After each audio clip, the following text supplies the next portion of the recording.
Sa makausap pa, Happy Father's Day sa tanang mga amahan. Happy Father's Day.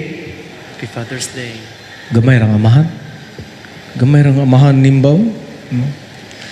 Mga igsoon, currently, dunay 400 to 500 phobias enlisted na naay mga medical term. Enlisted ba? Na sulat. Naay sa kanang phobia, kanang fear, kahadlok. Pero natay top 3 para nako niya, ako ani personal nako ni top 3. Ang top 3 para nako, ang pinakauna kana yung gitawag og nosophobia, the fear of getting sick. Ang kahadlok nga sakit or developing serious illness. Hadlok nga sakit. Ana. Mabinangdagan kayo magpa-check up. Apil na niini, gadtong mga walay sakit, pero feeling niya na siya'y sakit. Ana. OA kayo, bisag walay sakit. Sakit, mamatay naman siguro ko. Minani mo usahay ko, no? Fear of illness. Nosophobia.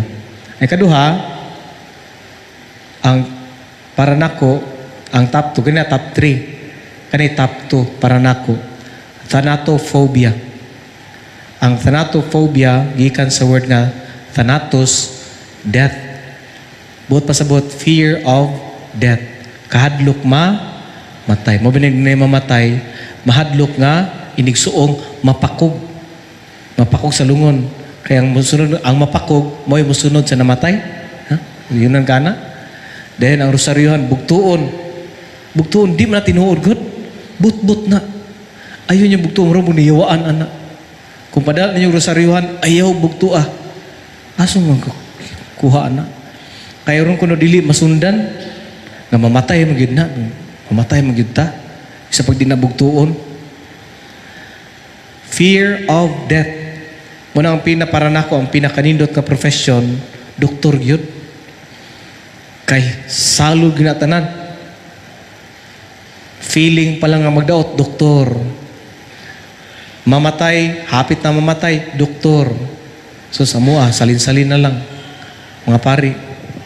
Kato ni kamatay na lang din abot. Tigsimba ba ni? Fear of death.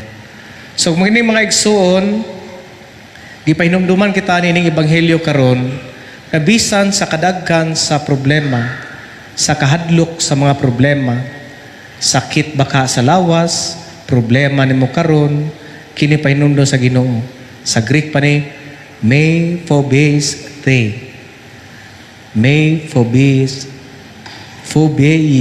te. Buot pasabot, stop being afraid. Sa lain na nga translation, do not let your fear control you. Ayaw gyud pagpakontrol sa kahadlok. Timan mga igsuon, ang mga kasakit, ang mga kahadlok sa kinabuhi will make you or break you. Makat-on ka sa imong mga kasakit o mga kahadlok. Dili ka makontrol sa imong kahadlok o mga kasakit. Kana bang mayon ka nga nasakitan man karon, gibiyaan ko niya. Learn from that pain o kahadlok. Kana mahadlok ka nga, biyaan na pod. Ayaw pamiya. Kung naka-experience ka nga gibiyaan ka. Kung naka-experience ka sa kamaot sa pamilya o maghadlok na ka magminyo inoon sayop.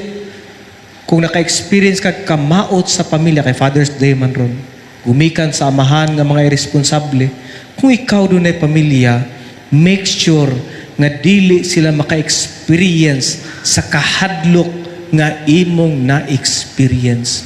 And it will make you a better version of yourself.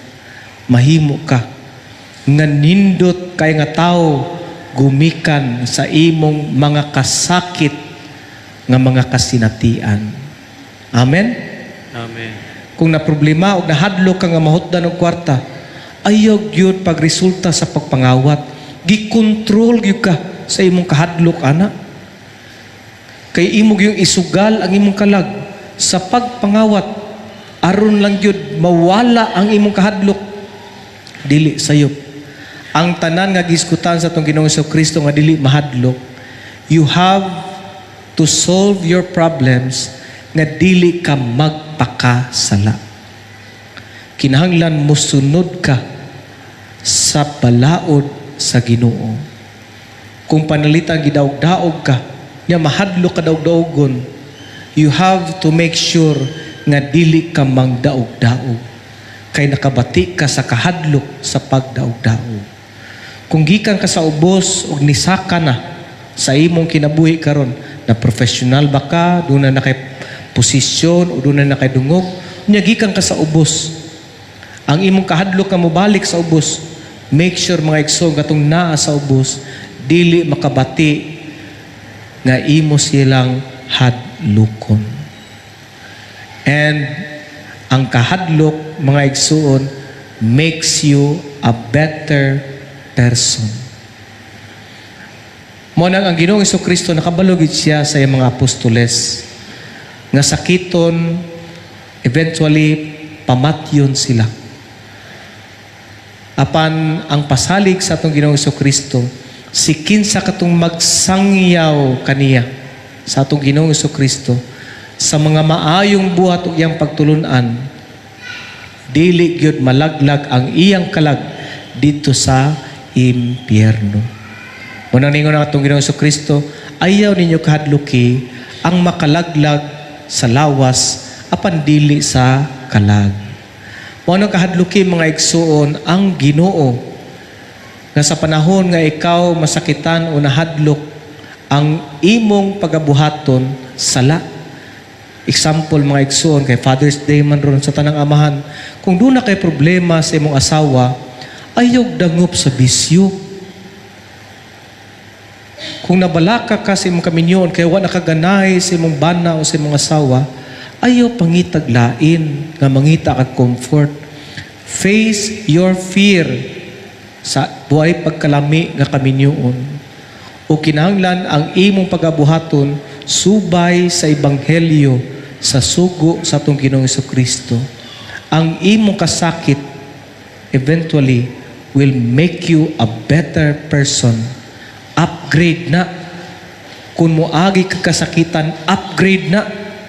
Kinahanglan ang imong paglantaw makalingkawas ko nining problema ha, gamit ang pagsunod kang Kristo.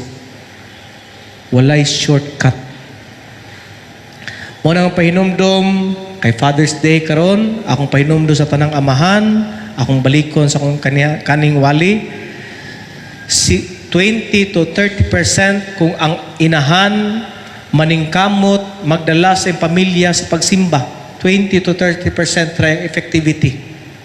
Mahimo siya epektibo, 20 to 30%. Apan kung ang amahan kay Father's Day karon pahinumdom, kung kamo gyud ang mag-una diya sa pagsimba, 70 to 90% ang tsansa sa pamilya, tibok pamilya sa mga anak nga madala sa simbahan.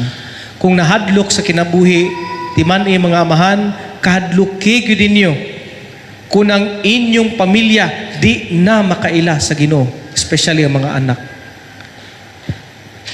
O pahinumdom usab, kung magbinuang ang mga amahan, taas kayo grade, 70 to 90%, kamo ang rason nga mabalintong yun ang pamilya. Mao nang gitawag mo haligi ng tahanan. Kamo gyud ang foundation, kamo ang maglig-on, ang magtangtang sa mga phobias. Imagine niyo, 400 to 500 phobias nga nalista lang, way labot sa nalista.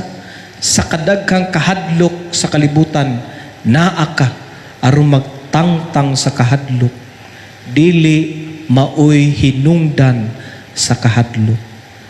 Akong balikon, mga amahan, ang pinakadali gyud mudangop sa bisyo, timan igi ninyo nga pagpakalig-on nga mudangop sa Ginoo.